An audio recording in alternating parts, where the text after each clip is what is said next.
So I just posted. I just did a post because I felt like it just got to a point where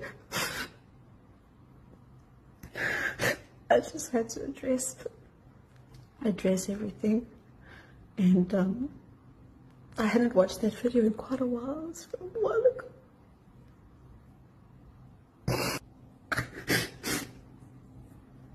I don't think I've done it.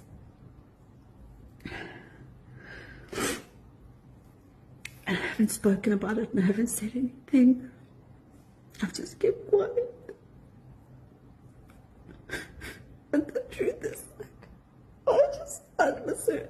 It's like I just can't have her. So I had to, I was the one that blocked.